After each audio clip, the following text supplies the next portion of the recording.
السلام علیکم ناظرین، اس ایپیسوڈ کی شروعات میں ہم دیکھتے ہیں جنگل میں آگ کے پاس بیٹھا فلاویوس بہت پریشان ہوتا ہے اور سلطان اورحان کی ان باتوں کو یاد کرتا ہے جو انہوں نے خنجر کے بارے میں کہی تھی۔ ان باتوں کو یاد کرتے کرتے فلاویوس خنجر کھولتے کھولتے ایک دم سے رکھ دیتا ہے اور کہتا ہے، دھوکے میں مت آؤ، دھوکے میں مت آؤ فلاویوس۔ یہ کہتے ساتھ وہ جانے کے لیے تیاری پکڑتا ہے، مگر ایک بار پھر خنجر کو دیکھتے ہوئے رک جاتا ہے۔ وہ اپنے باپ کے قتل ہونے کے وقت کو یاد کرتے ہوئے خنجر کھولتا ہے تو بالکل سلطان کے مطابق خنجر میں ایک چٹھی ہوتی ہے جس پہ قرآنی آیات درج ہوتی ہیں۔ سورہ یونس آیت نمبر 62 کا ترجمہ، سن رکھو کہ اللہ کے دوستوں پر نہ کوئی خوف ہے اور نہ وہ غمگین ہوں گے۔ یہ پڑھتے ساتھ ہی فلاویوس پھر یاد کرتا ہے کہ اس کے گھر کے دروازے پہ آیت لکھی ہوئی تھی، اس کی حاملہ ماں زمین پہ گری تھی اور اس کے باپ پہ حملہ کر دیا گیا تھا۔ وہی آیات پڑھتے ساتھ ہی فلاویوس بہت پریشان ہو جاتا ہے، بے چین ہو جاتا ہے، بیٹھتا ہے، چیختا چلاتا ہے اور پھر اس لمحے کو یاد کرتا ہے جب تلوار اس کے باپ کی پیٹھ سے آر پار کر دی گئی تھی۔ وہ چیخ اٹھتا ہے،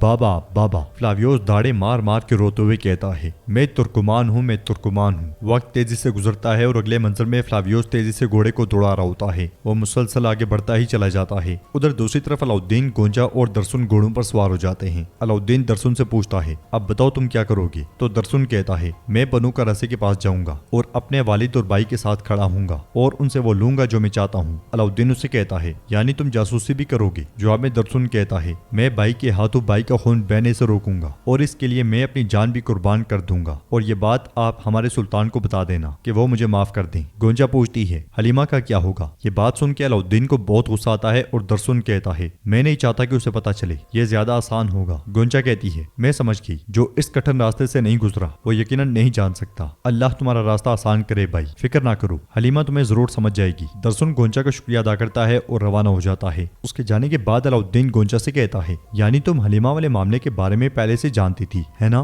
گونجا پوچھتی ہے، معاملہ؟ کیسا معاملہ؟ یہ عشق ہے سردار علاؤالدین۔ علاؤالدین کہتا ہے، گونجا؟ تو گونجا کہتی ہے، خیر ہو علاؤالدین، کیا تم بھی میرے بھائی کی نقل کرنے لگے ہو؟ تو علاؤالدین کہتا ہے، یا اللہ مجھے صبر عطا فرما، اب چلو چلتے ہیں میرے گلاب۔ یہ کہتے ساتھ ہی وہ گونجا کے ساتھ اپنی منزل کی جانب روانہ ہو جاتا ہے۔ بورسا میں نیلوفر کو الوداع کرتے ہوئے ملون خاتون کہتی ہیں، بیٹی ہم کبھی نہیں جان سکتے کہ دشمن کہاں سے نمودار ہو جائے، اللہ تمہارے راستے آسان کرے۔ نیلوفر ان کے ہاتھ کا بوسہ لیتی ہی ہے کہ دمیر خان وہاں داخل ہوتا ہے۔ دمیر خان کو دیکھ کے سب کو بہت غصہ آتا ہے اور نیلوفر کہتی ہے، یہ کس منہ سے یہاں آیا ہے؟ برہان کہتا ہے، میں دیکھتا ہوں۔ ملون خاتون کہتی ہیں، تم سب اندھیرا ہونے سے پہلے روانہ ہو جاؤ۔ نیلوفر دیکھنے اور سپاہیوں کے ساتھ وہاں سے روانہ ہو جاتی ہے۔ دمیر خان آگے بڑھتے ہوئے برہان کے پاس جاتا ہے اور کہتا ہے، مجھے فوراً اپنے سلطان کے پاس لے چلو۔ برہان کہتا ہے، سردار دمیر خان پہلے اجازت مانگو۔ تو دمیر خان کہتا ہے، اجازت تم لوگ مانگو؟ جس کا بھائی میرے بھائی کو قید کرے، جس کی بہن اس کے دل پہ زخم لگائی، میرا بھائی جو کراسی کا بیٹا ہے، ایک سردار کا بیٹا، اجازت تم لوگ مانگو۔ حلیمہ آگے بڑھتی ہی ہے کہ برہان اسے اشارے سے روک دیتا ہے، مگر حلیمہ کہتی ہے، جاؤ اور اپنے اس غدار بھائی سے کہہ دو اگر وہ دوبارہ میرے سامنے آیا تو میں اس پر رحم نہیں کروں گی اور اس بار اسے جان سے مار دوں گی۔ یہ کہتے ساتھ ہی حلیمہ اور باقی خواتین بھی چلی جاتی ہیں۔ ان کے جانے کے بعد دمیر خان خود سے کہتا ہے، اب میں سمجھا، تم نے دشمنی کی وجہ سے درسن کو زخمی نہیں کیا، تم خود بھی زخمی ہو۔ برہان کہتا ہے، سردار دمیر خان اگر تم میرے سلطان سے ملنا چاہتے ہو تو چلو آؤ۔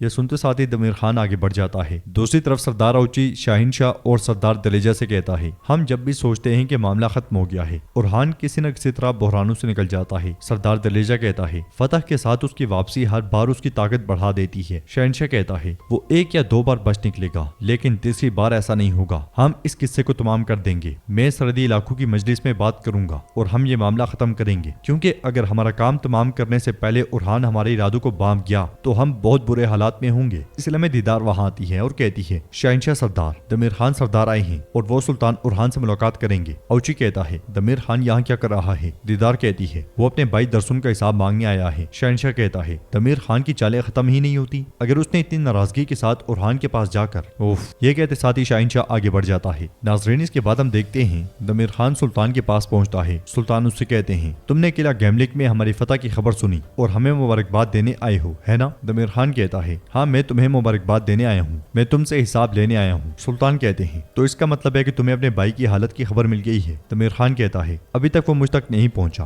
لیکن میرا بھائی زندہ سلامت تمہارے ہاتھوں سے نکل گیا۔ بلا سردار کراسی کے بیٹے کو قید کرنے کی جرت کون کر سکتا ہے؟ سلطان کہتے ہیں، تمہارا بھائی جاسوس بن کے آیا تھا اور غداری سے میرا اعتماد حاصل کیا، تم اندازہ نہیں لگا پائی کہ اگر ہم اس کے بارے میں جان گئے تو کیا ہوگا۔ دمیر خان کہتا ہے، میرا بھائی تم سے غداری کرنے نہیں آیا تھا، وہ تمہیں جاننا اور پہچاننا چاہتا تھا۔ سلطان کھڑے ہو کر کہتے ہیں، جو مجھے پہچاننے کی نیت رکھتا ہے